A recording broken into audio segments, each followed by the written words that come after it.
Hello बच्चों, let's read this question. This question says that find the equation of common tangent in first quadrant to the circle x square plus y square is equals to 16 and the ellipse x square by 25 plus y square by 4 is equals to 1. Also find the length of intercept to the tangent between the coordinate axes. The key concept for this question is, की concept देख लेते हैं इस question का. यहाँ पे circle और ellipse के कॉमन टेंजेंट की बात करनी है हमें. कॉमन टेंजेंट हमें क्वेश्चन में गिवन है. यहाँ पे हमारे पास सर्कल और इलिप्स का क्या मिलेगा हमें? Common tangent. अब equation of tangent of circle क्या होती है हमारे पास? y is equals to M x plus minus R under root 1 plus M square. ये क्या होती है हमारे पास? Equation of tangent of circle. Equation of tangent of ellipse क्या होती है हमारे पास? y is equals to M x plus minus under root A square M square plus B square. Now question में हमें सर्कल की इक्वेशन क्या given है? X square plus y square is equals to 16. General equation से compare करेंगे. R हमारे पास क्या आ जाएगा? 4. इलिप्स की इक्वेशन हमें क्या गिवन है? X square by 25 plus y square by 4 is equals to 1. एक बार इसे ग्राफ की हेल्प से देखते हैं और अच्छे से क्लियर होएगा. यहाँ पे इस इलिप्स की इक्वेशन को हम क्या लिख सकते हैं? एक्स स्क्वायर बाय 5 का square plus y square divided by 2 का स्क्वायर इज इक्वल्स टू 1. यहाँ पे हमारे पास y कोऑर्डिनेट 2 है, x कोऑर्डिनेट 5 है. सपोज कर लेते हैं ये हमारे पास एक इलिप्स है. ये लेंथ है हमारे पास 2, ये लेंथ है हमारे पास 5 और एक हमारे पास सर्कल है जिसका रेडियस हमें क्या है? हमारे पास क्या है? 4. तो मान लेते हैं ये हमारे पास एक सर्कल है.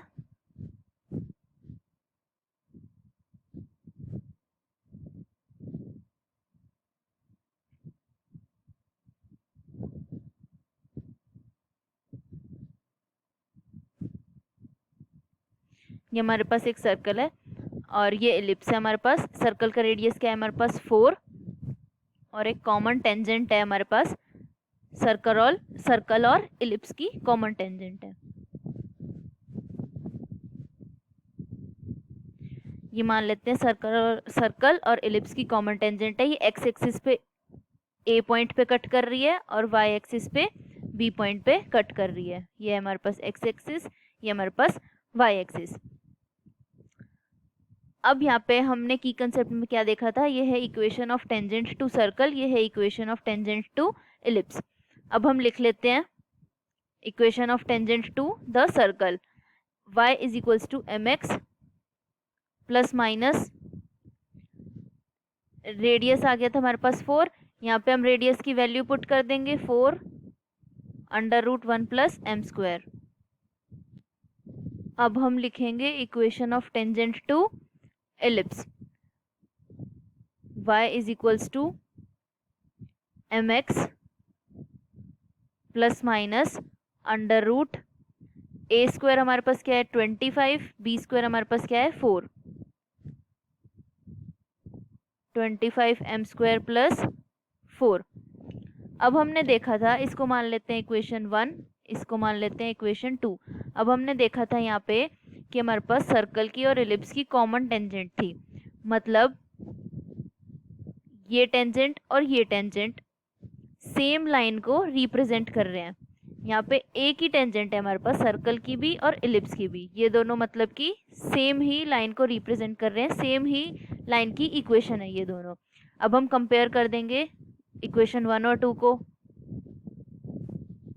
4 multiplied by root 1 plus M square is equals to under root 25 m square plus 4.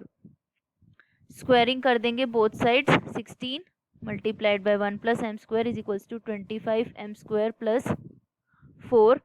यहाँ पे हमारे पास 16 एम स्क्वायर और यहाँ पे हमारे पास 25 m square.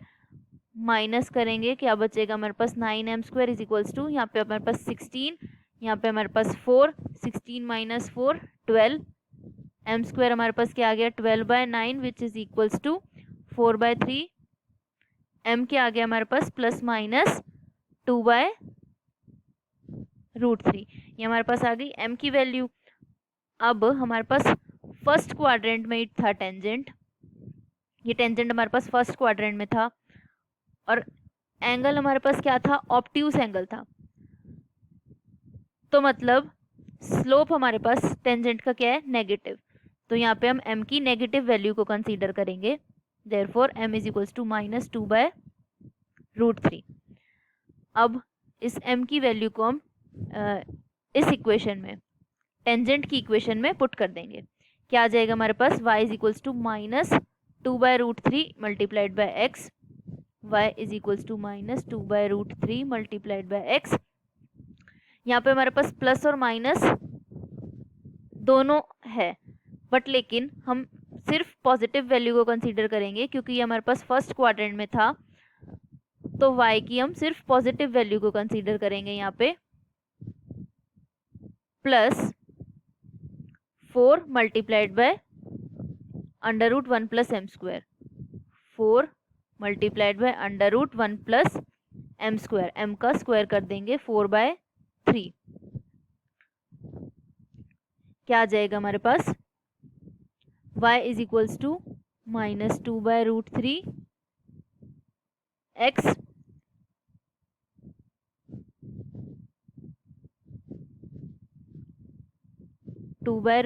x plus 4, LCM लेंगे यहाँ पे, क्या बन जाएगा हमारे पास, √7/√3। सिंप्लीफाई कर लेंगे, √3y plus 2x is equals to 4√7। अब हमें क्या चाहिए, ये क्या आ गई हमारे पास, इक्वेशन ऑफ टेंजेंट,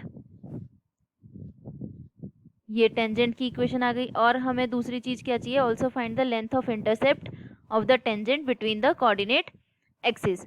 हमें इस ए बी की लेंथ चाहिए। यहाँ पे एक्स एक्सिस पे ये ए पे कट कर रही है और यहाँ पे क्या है, बी पॉइंट है हमारे पास।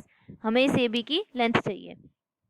पॉइंट ए को हम कैसे निकालेंगे, पॉइंट ए एक्स एक्सिस पे है तो इसका मतलब इसका वाई कोऑर्डिनेट क्या होगा हमारे पास, 0।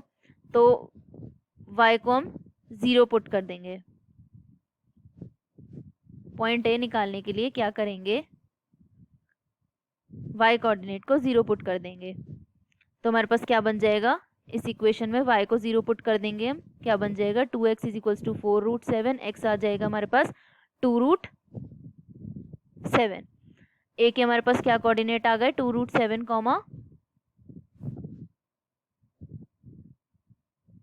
0। ये हमारे पास ए के कोऑर्डिनेट्स। अब पॉइंट बी निकालेंगे। पॉइंट बी के लिए क्या करेंगे, हम एक्स कोऑर्डिनेट को 0 पुट कर देंगे, क्या बन जाएगा हमारे पास, √3y is equals to 4√7। y की वैल्यू क्या आ गई हमारे पास, 4√7 डिवाइडेड बाय √3। b के कोऑर्डिनेट हमारे पास क्या आ जाएंगे, 0,4√7 बाय √3। हमें क्या चाहिए थी, लेंथ ऑफ इंटरसेप्ट, मतलब ए बी की लेंथ। हमारे पास अब ए कोऑर्डिनेट आ गया, बी कोऑर्डिनेट आ गया। ए और बी कोऑर्डिनेट की हेल्प से हम ए बी की लेंथ निकाल लेंगे। क्या आ जाएगी हमारे पास, 2√7 माइनस 0 का होल स्क्वायर प्लस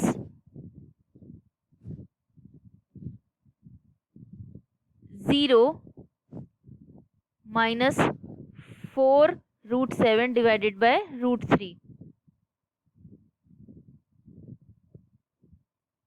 इसका होल स्क्वायर। ये आ गई हमारे पास ए बी की लेंथ। क्या हो जाएगी, 28 plus 16 into 7 divided by 3 under the root 28 plus 112 divided by 3 which is equals to, LCM लेंगे, एलसीएम आ जाएगा हमारे पास 3, 28 into 3 84 plus 112 which is equals to 196 divided by 3 under the root solve करेंगे हमारे पास क्या आ जाएगा 14 divided by root 3. Therefore length of intercept क्या आ गया हमारे पास 14 divided by root 3. This is our final answer. Thank you बच्चों.